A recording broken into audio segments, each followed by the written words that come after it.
Hey guys, Dr. Prometheus here, back with a new tutorial video, and this is on the military aspect of Grand Tactician through the updated 9113 patch. And this will be the bulk of what you see in this one. Let's recenter this. There we go. So a lot of stuff going on, and the military aspect of this is the most daunting thing. The economic aspect can be something that is confusing because you can't do a cause and effect as directly like you can in the military section. So let's concentrate on what's on the map first, military wise. So you have your campaign units, like was in the strategic overview. These are all your field armies, and then the same thing with your navies. That's all of those. If you want to see a fort, you have to go more into the military tab or click on the fort itself. So, for the map, the biggest things to know for the symbols. Let's start with the symbols first. So you have obviously your ports where your supply can go through in, your cities, things like that, your ferries, for your supplies, and then telegraph stations, which have this radius, and then you build another telegraph station within that circle to expand it to the next one, until you have something like this, where all of your military units, forts, and field armies are connected, and they get orders quicker from your capital. In this aspect, it is Richmond. You can actually have your capital down at Montgomery as a Confederacy. I've seen it before, so don't be alarmed if that happens. That is because the AI did not take a policy. So when you do these, your orders will go through faster. Now, how that works is the order comes from Richmond, and say I want to order the 2nd Corps of the Army of Tennessee. So this kind of tells you the hierarchy here on the map. The order comes from Richmond, which will bounce through all these telegraph stations, go up through Chattanooga, Pulaski, and hit Albert Sidney Johnson at Columbia. At that point, if it goes to the 2nd Corps, and that's what this line is here, the 2nd Corps is connected to the Army of the Tennessee, so the order will come from Johnson. And if there's telegraph station that connects both this and this, it'll be a shorter time. Otherwise, it has to simulate a field messenger going from point A to point B, and it could take a while. It could take hours at that point. Sometimes I've seen orders take days. I've seen orders take 4 to 5 days. So that gives you an idea with that. Now, for these two sections down here, it'll be quicker because the telegraph comes through Lynchburg, down through Raleigh, comes back up through Macon again, hits Albert Sidney Johnson at Columbia, and if he wants to command these two corps down in Pensacola, instead of having someone, if there was no telegraph station here, have to ride to the nearest telegraph station and route the orders. In this case, it just goes down the telegraph station all the way down, and what you need down here is the nearest telegraph station is here. So that's this last half. Someone has to ride down and tell him his orders, and it will be reflected in his movement. So that is that. One thing to also remember is these things are a little bit finicky when you click on them. So sometimes you gotta mess with the map a little bit, and eventually the circles will go away. There it goes. Mess with the buttons. So that's kind of how telegraphs will work. I would say when you're trying to launch your war over on in the West, I will say in my Confederate campaign in this one in 1861 summer start, was dictated by the fact that we could get our orders faster to the west than the Union could. Barring there's some weird things with the AI behavior. Particularly, I think at this point, the AI is like stuck multiple cores up there and it has issues with the core system, but that's another matter entirely. So, that's all I'll say on the telegraph portion. So, it is 1862. At this point, you see it is February, so you have the symbol on the units at this point. The house is they are in winter quarters. You also have tents, and what that means is this is long-term winter quarters. And if you see like a tent because someone is moving, that's like a short-term winter quarters. Like this one right here is a short-term winter quarter portion. So they've encamped, but they have not garrisoned, you could say. Like this is more of the long haul static that you tend to see. So that's there. This is connected to the supply system, so that's one of the things there. This intelligence, we have spies that have told us on September 8th, a portion of what is believed to be the Army of the Cumberland with a estimated 2,943 guns. This is an estimated amount compared to the nearest army. So it's likely based on William Scurry's stats, his ability to detect, who saw this on September 8th. So he saw this almost 5 months ago, that this was the last known location of the Army of the Cumberland. So that means, in your mind, however long it could take for this army to march from September 8th to February 14th, it is in that radius.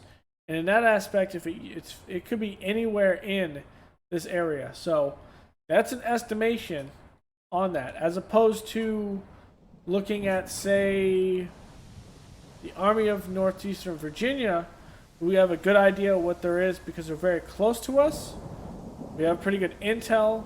We got the 4th Corps, the 1st Corps, the Army of Northern Virginia, headquarters, this sort of thing. Kind of all looking at this army. And we have a good estimate that it is a 20,000 man force with 31 guns and has taken some casualties. So that's kind of how intel works, and it extends away based on what your map ability is. So as you can see, your intel is more centered around where your armies are, where your better commanders are, that sort of thing. Notice we don't have any armies out here, so not as much intel. We have some armies out here, so our intel kind of slowly fades away from held territory and the specific armies. Now going on the other ones, obviously you have the armory portions 1 through 3. So let's go through the supply system upgrades. So I think it was just before the patch in 91.13, patch before that, they put in some supply system portions, the first preliminary sets, and then they added the rest of it in 91.13 to my knowledge at this point. So this is kind of how it functions. So green here means that it's adequate supply for this force. Now what it means by that is that this level 2 depot is capable of supplying this amount of men in this location. And the supply depot has to be in your larger command radius to be in command. So it's not in your reinforcement radius. So say in this situation, the 2nd Corps is within 3rd Corps' reinforcement view. If 2nd Corps was out up here, and the Army of Northern Virginia can't see it, then the 3rd Corps would not be able to reinforce. So it's to remember that the reinforcement view and circle does not actually affect the supply. So if you can't see a depot, it doesn't mean you're not supplied by said depot. So that is important to note. Going through, here's our men. Obviously our commander, AP Hill, with all of his kind of general overview. How many disabled? So it's currently sick. If you have deserted MIA, I don't think those numbers really go up. But I think if you have a death spiral, that can actually go crazy. But I think it's still counted as sick. If you have, let's look at here, currently sick. Who has had a battle? Did you have a battle at this point?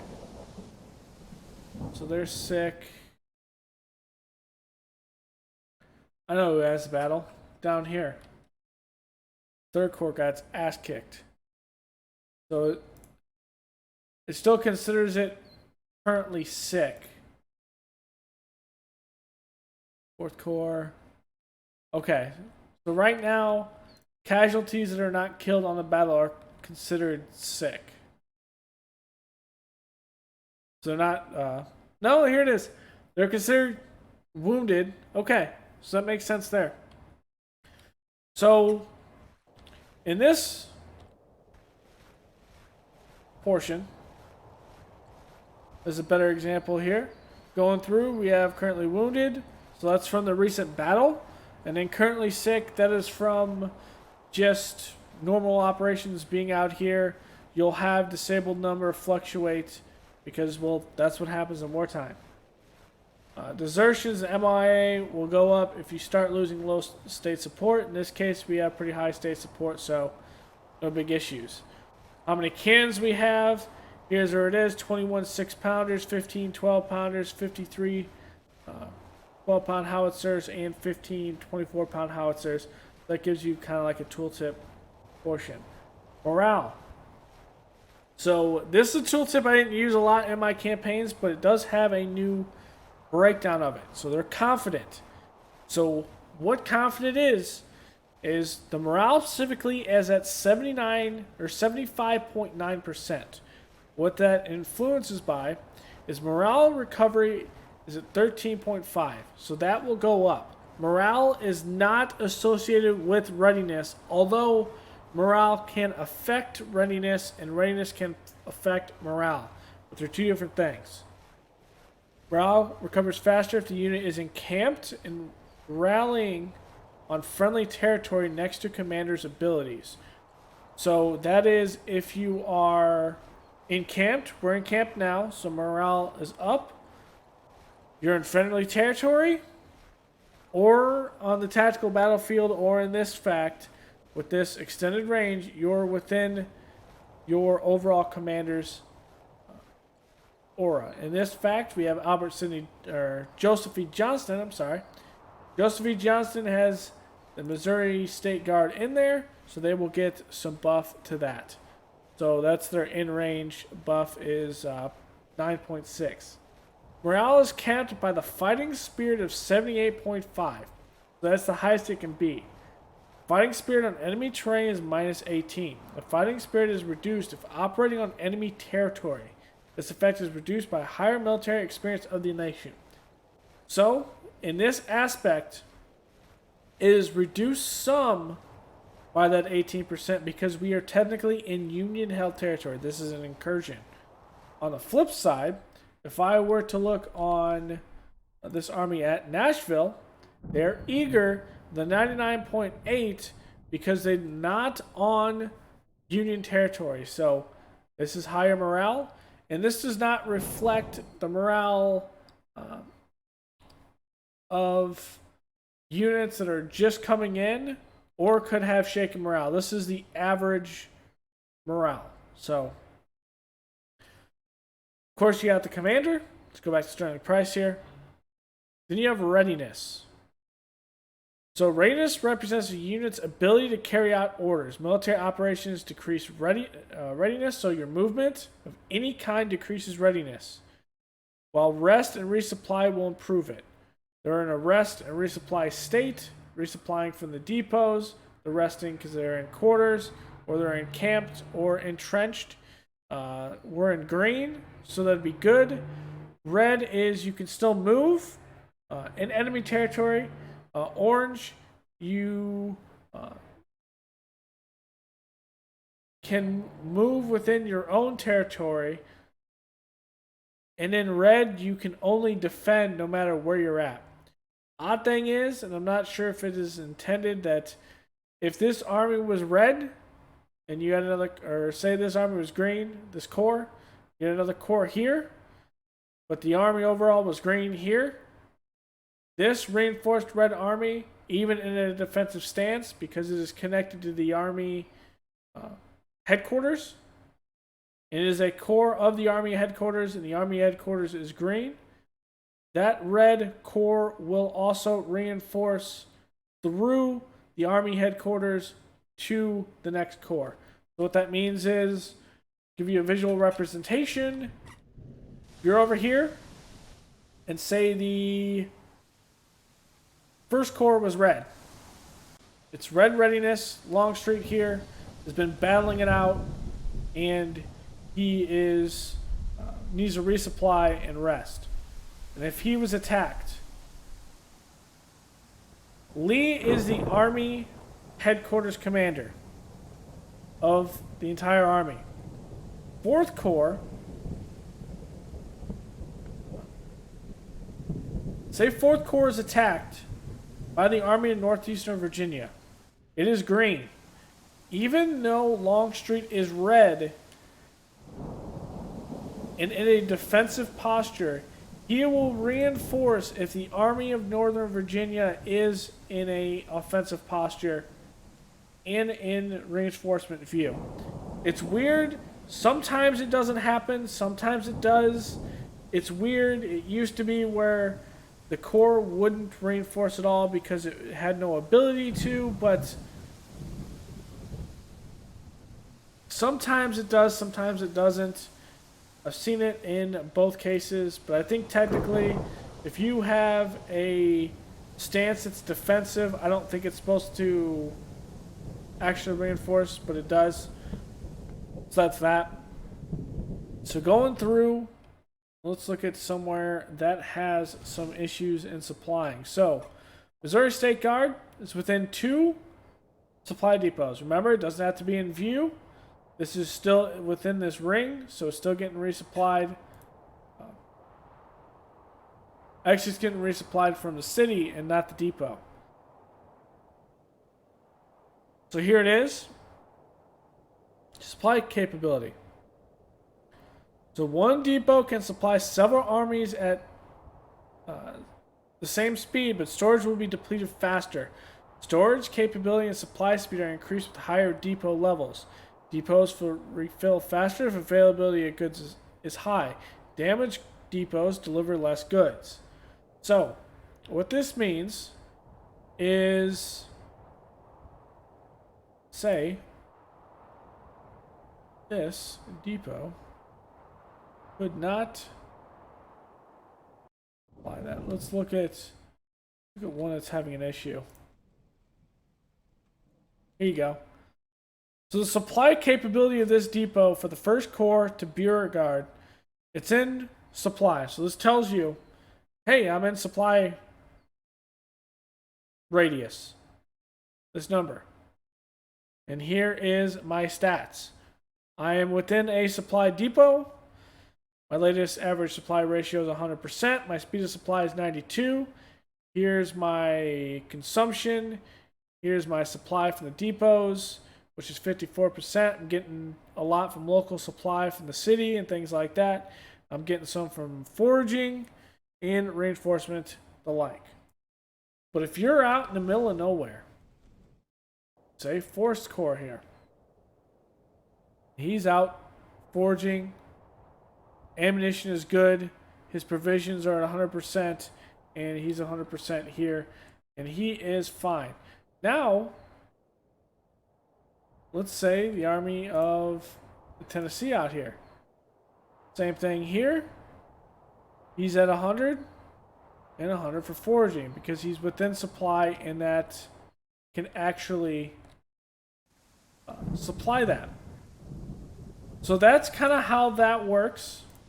And I want to pop over to a later save in our spring 1862. More towards a June, towards the end of the campaign. And I will show you a situation where you have supply and you're within a radius, but you don't have enough throughput through the depots because you have a lot of men.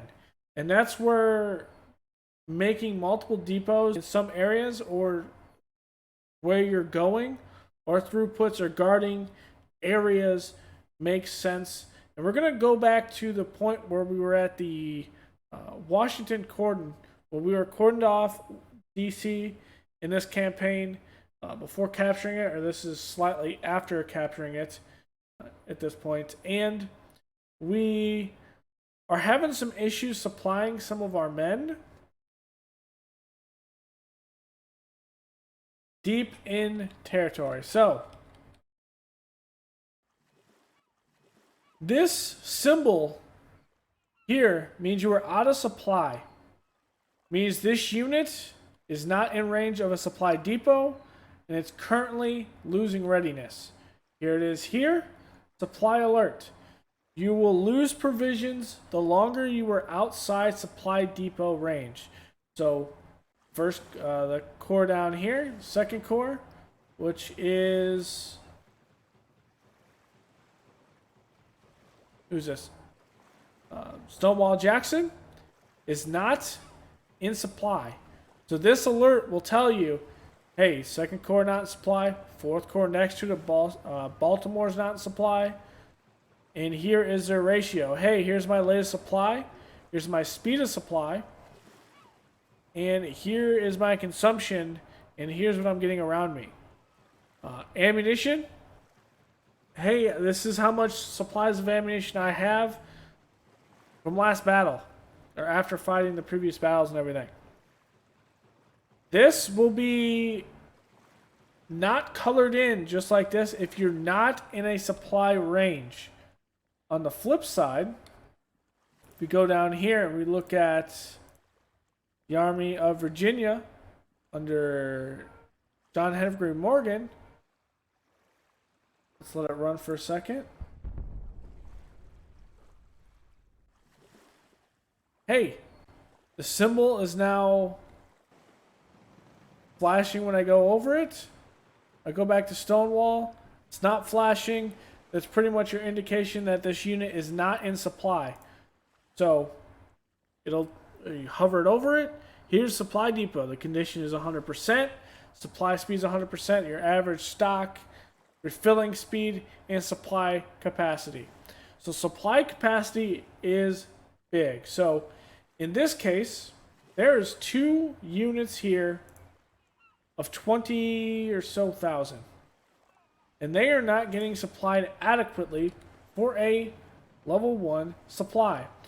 So this is where you need to stack supply depots in this case. So in this one, you have a 21,000 that's within technically 2 supplies, which can adequately supply this 3 and this 3 can adequately supply both of these sections. Because one of these at 3 is a supply capacity of 38,000 men. So I think it goes 6,000, 20,000, and 38,000 is the levels of supply. So with that, make sure that you have depots that you can keep on supplying. Here is an example of Forrest Corps out of supply, and he is about to run out completely at this point. But he can still actually capture territory if he's standing on it. It's just If he doesn't have supply, he can't fight. And that is a new change in 9113, is if you have no supply, it does not matter what stance you're in, it does not matter what readiness you're in, you cannot fight, and thus you will retreat away from battle. So that is something in particular that you want to make sure that you are in, is that if you have some supply, you can stand and fight. Like in Polk's case, he's getting some supply, even though he's down at orange, he can still fight, and he can still have reinforcements. Same thing down here. And the same deal down here. And the way to see that on the map that you're out of supply is that skull. So that is the easiest indicator that's showing you on the strategic map itself. See? So let's go down in the portion here. Obviously, you have provisions and forage. The amount of food men carrying it in the supply trains. And then this is your amount of food for horses itself. So obviously, if it's cav, that's a big thing. This is a cav army. It needs to have both. So in that case, you wouldn't be able to get fresh horses, your mobility is impacted, and you have some issues. Situation, obviously this is a core situation. You'll have your tooltips. Here's the one for the telegraph. Here's the one on low food. There's one down here that's in range of its army commander. So this is a core command that's within range of its army command. Let's look. There probably should be a couple other ones.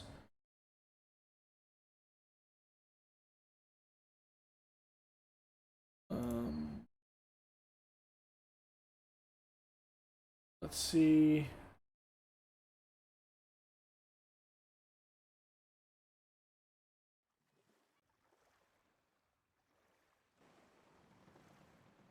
There is another star one that is like unhappy. I did see like this. This unhappiness. Many soldier units are unhappy with their leadership. Many are deserting. So that could be the fact that we have one deserting, and that's considered many. Okay.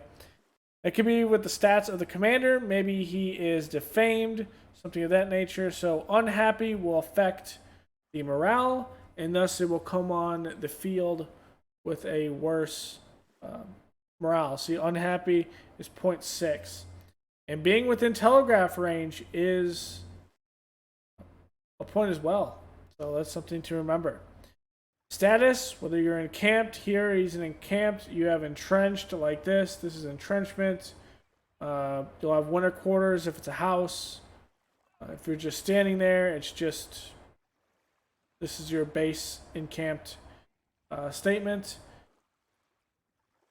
Intelligence level kind of tells you what your intelligence is. You can change it based on your movement order or your army orders. So scouting, raiding can get you more foraging and stuff like that. Or you can guard the supply trains. Construction, here's how you construct the depot, the telegraph, or your forts. Your movement orders, stop, forced march, and then obviously your stance of defensive and offensive. Condition, kind of condition the troops, and then condition of the training. Training kind of like the veterancy. Okay, so before we go into the military tab, I do want to say that at this point, this is an 1862 campaign. We have some policies. And let's go through the policy section really quick before we go into some of the new stuff in the military tab. So, new portion here is Regulars Act. So this is forming the Army of the Confederate States, or the regular army has not reached its target. You can get a few good units that are experienced that come on the map. I believe that is this one. It comes in a core portion. They come in like this, CS regulars. They will come in with your base weapons. And they're... Don't mind this contract. This is messed up because it's an older save. But obviously, yeah, that's not... maybe that is actually supposed to be like that because of the policy. Yeah, here's your regulars. You'll get some artillery as well. And you'll get some cav. Yeah, you'll get some cav like this. So they will come in with good experience. They are battle experience 2-star as a base, which is some good, but it does take from your pool. So that this is recruitable. Like if you were to recruit here, that comes from your volunteer pool. So be wary that when you take that policy, it's going to come from there. I'm not sure what happens if you have not enough to recruit. I think it still kind of deals with that, but it comes out with that. And your military experience goes down 5. So that's one thing to remember as well. Diplomacy will get you your weapons. So they're weapons from Europe. So one is Enfield and Lorenz rifles, which is big for Confederacy playthroughs because those are your first weapons that are easily obtainable that can outfire Springfields and kind of get an edge over the Union, but also kind of level the playing field when the Union starts getting into the industrial policies because they do that fairly early. 2 is Enfield musketoons for mounted cav. And then you got 6-pound Whitworth rifles, which is rifled guns, rifle cannons, ironclad turret ships. 4, we go to 12-pounder Whitworth rifles, some more cannons, the mini P1851 rifle, which I think is a pretty quick firing rifle, if I'm not mistaken. An ocean-going ironclad ram ship. So we got ocean-going versions of the ironclad turret ships, I think, at that point. And then the breech-loading 3-inch Armstrong rifles. So some more guns that are a hell of a lot more fast reloading. Starting to get more into breech-loading tech.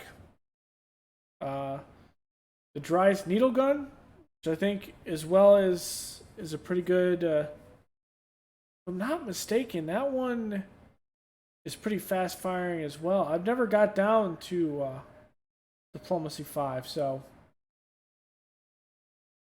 we don't really have anything down here that really gives you anything massive when it comes to weapons. Biggest thing to remember, Militia Act. So this is a change as well. Is the Confederacy used to have 3-month, 1 year, 2 years, 3 years like the Union. They cut it down. The Confederacy has 1 year, 2 years, 3 years, and the Union still has, I believe, 3 months, 1 year, 2 years, 3 years.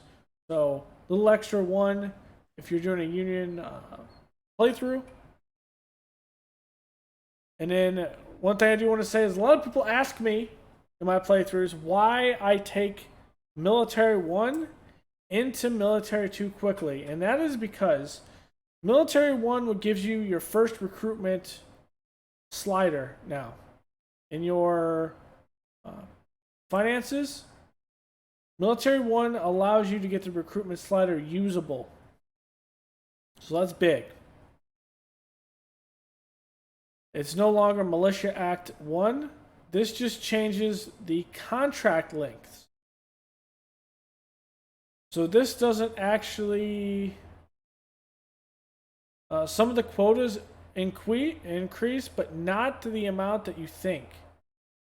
So this has been changed a little bit in this. This is more so if you want to keep your active, experienced troops on the field.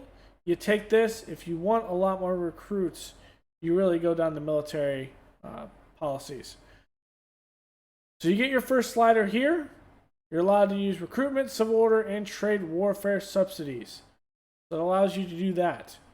But the biggest thing with it is Military 2. Military 2 allows you to use the independently operating core system, which typically you want to be able to use. And then from there, you can be more agile on the field. One thing I will say is in the current, not because it's a patch issue, because I've seen it for a while, but one of the main things for the AI is transitioning from the Army system to the operating cores system. And it makes Spring 1861 playthroughs very, very difficult because you'll have things like this. I will show you. So this army, in all of its glory, and all of its cores, was created within the last year. And at this point, because of that core system and the AI, I outnumbered the Union 2-1 right now. That is because of the fact that their cores they put together are here. Probably came from Milwaukee, maybe, or Madison. That's one. Then they made a core down here. They're still fighting with armies down here, which they did before they researched the core system. And then they have a core here. So really they've come out and they're fighting in straight armies that they got before Military 2 research. And they don't recruit into these. They recruit into these. So that one and that one. By the end of the campaign, those two armies are both awaiting about 300,000. But they never are able to field that 300,000 at me because they never get to recruiting them. So that's an issue with the AI going from a core system to, or from the army to the core system. For Military 2. So I'd recommend if you're going to be starting your own playthrough and you want to know more about how the military works, you're watching this video, do the summer 1861 start dates and beyond, because I believe both sides has the core system in the summer 1861 scenario. So conscription acts will give you conscripts, bounties will give you bounties. I believe the U.S. colored troops is down here for the Union. Emancipation Proclamation is closer towards the top instead of being down towards the bottom, allowing it to have easier and faster access compared to diplomacy. You can't rush diplomacy in a fact to kind of destroy them. And I've never messed around with anything down here because I've never gotten that far in the campaign, so I'm not sure how much of those kind of function. I never got the one where it like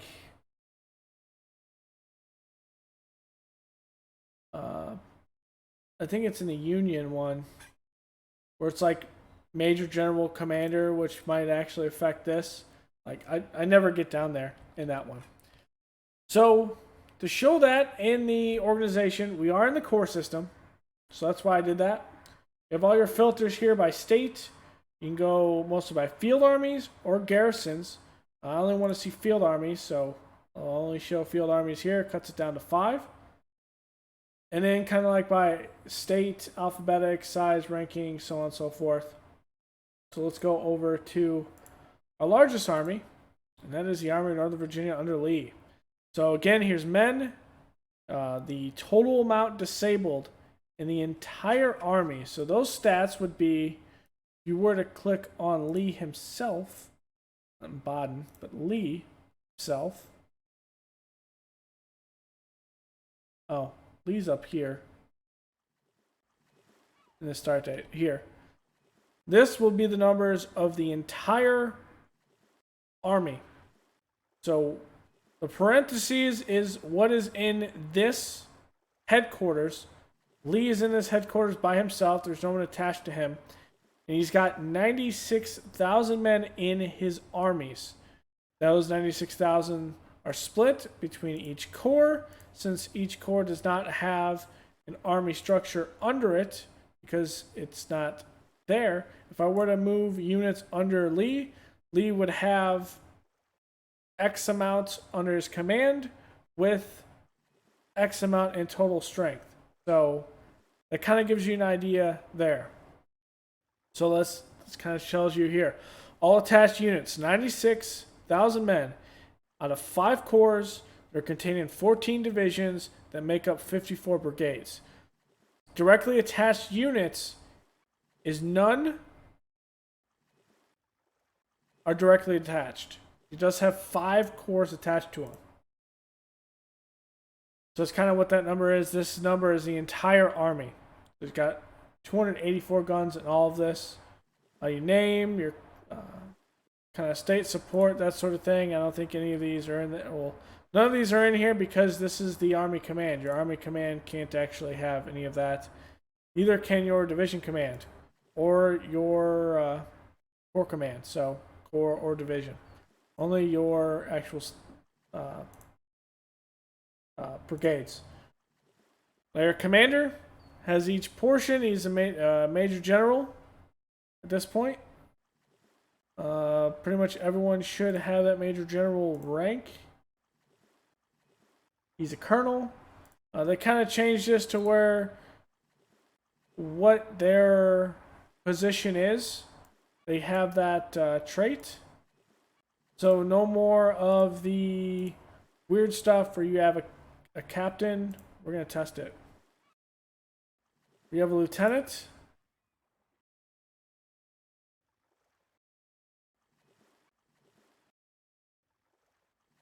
Actually, it is. It does work that way still. So I'm not sure what the drawback of this is. Maybe it'll eventually change, but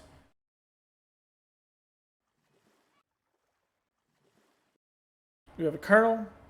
Robert Ransom is the colonel.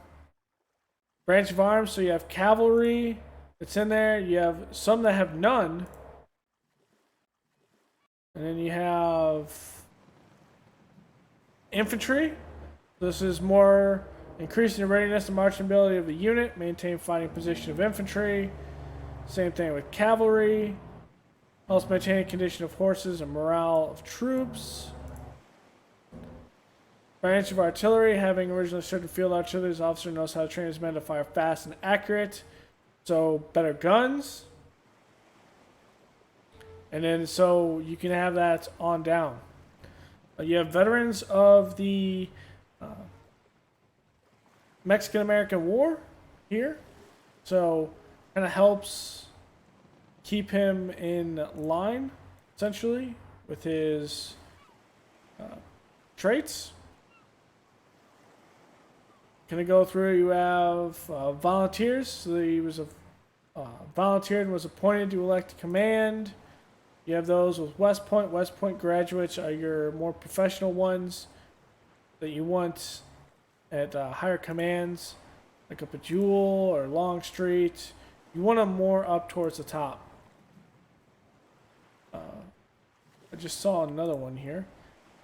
Stonewall was in a fight, and you got fame for it, so you got this one here. You also can have defame, which can affect troops under him. If you're defamed, if you're famed, it makes the enemy troops more morale panicked. You're famed, pretty much, if you keep on fighting fights, it's there. And one of the issues with this is I'm not sure how this is influenced up or down. For example, Lee, his influence of senior officers for initiative. Oh, you know what? Okay, this makes sense. Lee is the overall commander of this army. But because of this bug here that I experienced, that is why all the commanders are being dragged down. That's why all this is down. So If you don't have that issue, maybe these will go up or down. More importantly, but there's influence in this by your higher senior officers. Meaning that, for example, this is a 1 star. Your influence of senior officers will get you to go up because Longstreet has 2 stars. And in 2 stars, if Lee were to have 3 stars here, he would help Longstreet go up. And so that's how it kind of works. Is your influence. You're training, the senior officers training his junior officers. But because of the fact that we have this weird thing, it's dragging down all the officers. So I figured it out, and maybe in the future we'll kind of see how that works. Don't you love when you're doing a tutorial video, you figure something out? See Wade Hampton?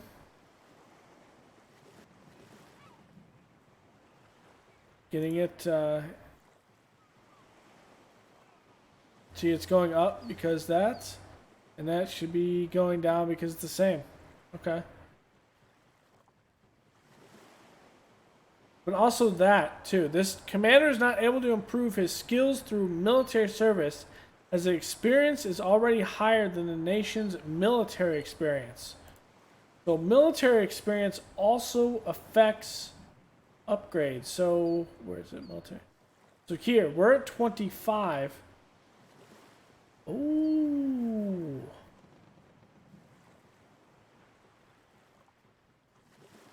So the higher military experience is, the higher they learn. Okay. And then which is also influenced, and those upgrades can also be influenced by higher commanders as well. Okay. Makes sense. So that makes you want to not go to the core system completely quickly or have units attached to him, because Lee, for example, could get some good command, go out there and spank the Union and get some upgrades, which affects everyone below him. Okay. So that's kind of how that is, and this is information. Some of them have stories. Here's one: elected to 2 terms from Kershaw County as a state legislator in South Carolina starting in 1846. Served in the Palmetto Regiment during the Mexican War, rising to the rank of captain, and then promoted to captain in 1848. And then some of them have more from there. I think I put him here. He was originally a captain, so seems like they do eventually increase. He was already a colonel.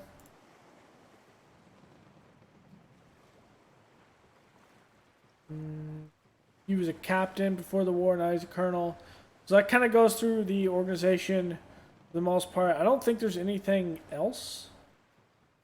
Oh, organization. So one thing to remember is if you're using feuds, if you have, in this case, Stonewall Jackson is 5 stars with fame. If Lee did not have 5 stars, Jackson would feud with Lee. Or Jackson may feud with Lee, but because he's a West Point officer and so is Lee, Jackson will not actually fight, will feud with Lee. But if you have,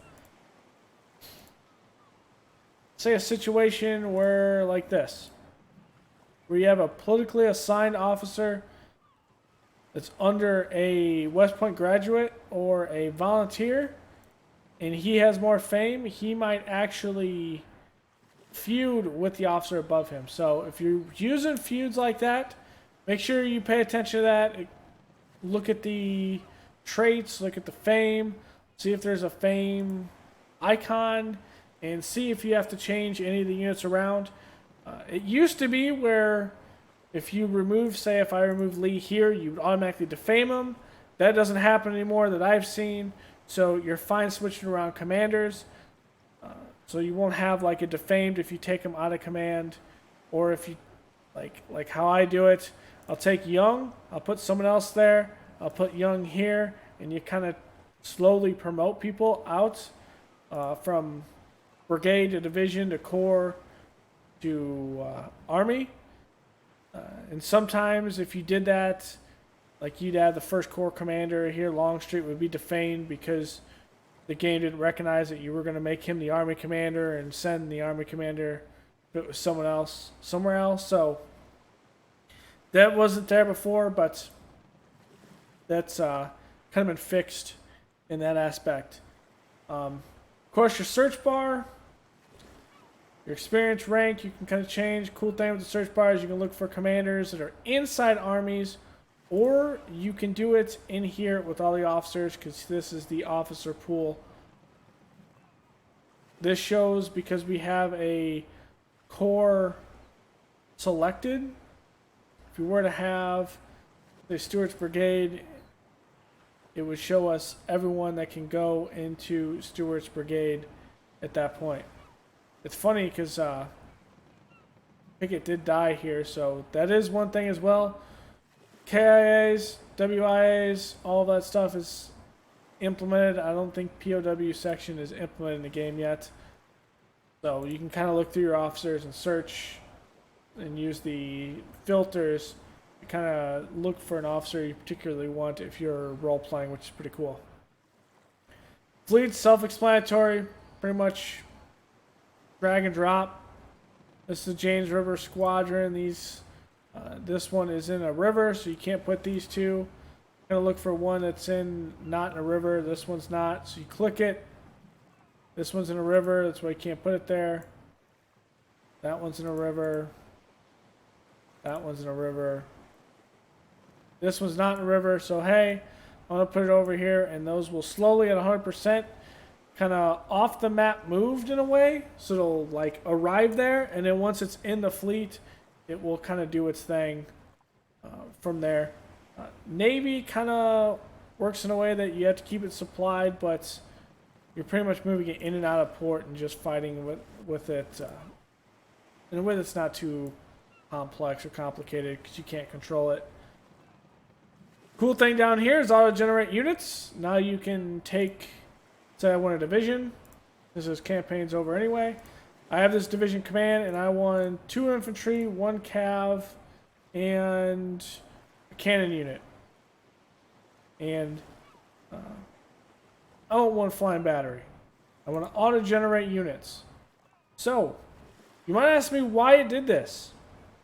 Here's a good example. So, it did this because we don't have proper recruitment to fill all of those units. You can see here, we don't have an infantry. We don't have volunteers to fill a full 3,000 infantry unit. So this fills full stacks. It would have filled 2 3,000 infantry brigades, one, what is this, 2,000? 1 2,500 cavalry brigade, and then 1 240 men 16 gun brigade, and a flying battery of 45 and 3. I think this is a smaller battery, so it may not. But what this does is you're recruiting from the fastest point available for this army. So this is the Army of Tennessee, and it is picked out that these places are the fastest troops that can arrive that are available within the recruitment pool. So if you need troops fast, this kind of puts it in here. Now you can change the size of the unit next to it. You can have a full unit, less than the first tier, second tier, third tier. So if you're closer in the war, like sooner in the war, and you're like, hey, I want this, and I want to send these back in the pool. So for example, let's say, hey, I want all those units, but I want them small. Hey, maybe we can get, oh, we got more units this time. So in this case, what we got was 1,500, 1,500, 22, and 120, because we put this down at the first size of the unit. So those will recruit from the closest available. Maryland was the closest one at this point that had the available recruits and could get here the fastest. So it recruited those 1,500 from Maryland. So kind of how that works. Transfer, self-explanatory. Pretty much 2 armies, drag and drop. Not much of a change between that. Upgrade. Now you can auto upgrade weapons. So say I want to do this, but hey, I don't want to keep on upgrading like this. I can just grab the core and say upgrade. It'll upgrade all of the units under them to the best possible weapons that we have. So best possible weapons that we have are Springfield muskets. So it upgraded the entire core. Let's say if I wanted the entire army to be, hey, upgrade the entire army. Well, now I go into brag and I see Springfield muskets. Okay, we got Springfield muskets. It doesn't trade out any of the Enfields or anything like that I might have. I don't think they had Enfields in this army. Let me run it for a second. You have a Navy bombarding. Let's double check that. Where do we have... Here's Enfields. So upgrade. Best possible weapon is an Enfield. We already have the best possible weapon. Or the best possible weapon is not available. So it searches what the best possible weapon is and it fills it in that portion. If you want specific weapons on specific like armies and stuff like that, then I would recommend doing it one by one, but I typically do it one by one because I like an entire division to have the same weapons because I can use the division uniformly together and they're all the same range. You don't have varying ranges, but sometimes you'll have one where like you have a Hull rifle that can go 400 and maybe a Mississippi rifle in there. They can go even further. Let me find one. I think it's like in the Army of the West. Here, like you have a Mississippi rifle that can go 500 yards, and he's next to a Lorenz that can go 400. Stuff like that.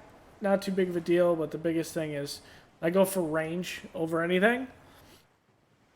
And the range is kind of king. Your experienced stars will be in here. So you have an inexperienced brigade there. But over here you have a battle experienced portion, and this goes up to 4 or 5 stars. Your upgrade perks are down in the bottom left on this screen. Let's go down to an army that's seen some action down here, so you can pick it, then it'll open up and you can pick from there kind of what perk you want from that. The perks haven't changed, so I'm not going to go over that. Nothing's really changed with them.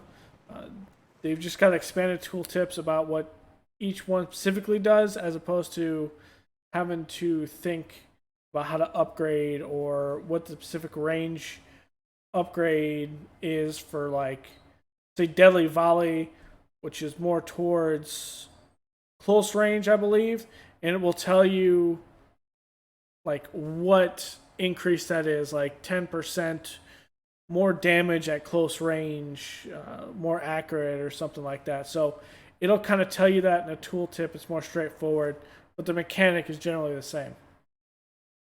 So that pretty much is it for this. Kind of a down and dirty going over everything.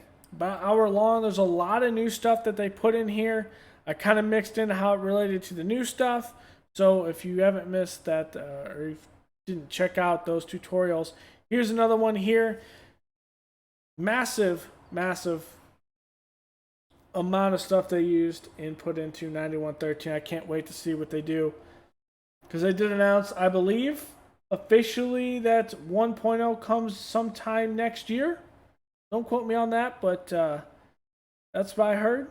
So I'm excited what we could get in a 1.0, and I'd like to see more economy expansions.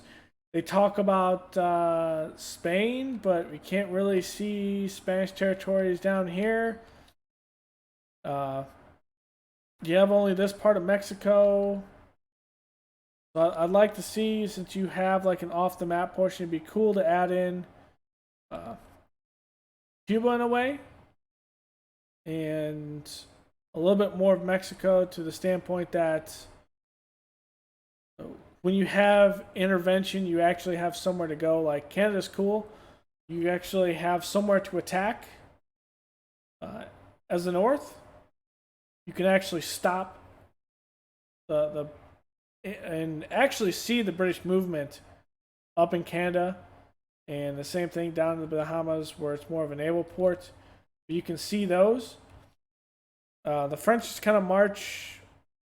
And last time I checked, last time I played, they like stopped here, and then the French fleet kind of went around and did French fleet stuff. But and then we got the British in, but the British didn't really do much other than bring a fleet in, and then the campaign was pretty much done. So yeah, that'll be it for this video.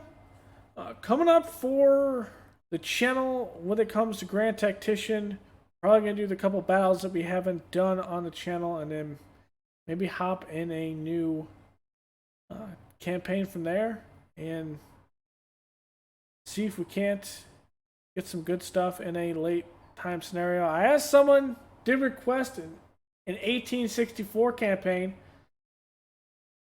so maybe we do an 1864 campaign, and we get into some trouble, but it could be fun. So thank y'all for joining me. Go ahead and leave a like below, comment, and subscribe if I haven't said that already. I will see you guys in the next one. Later.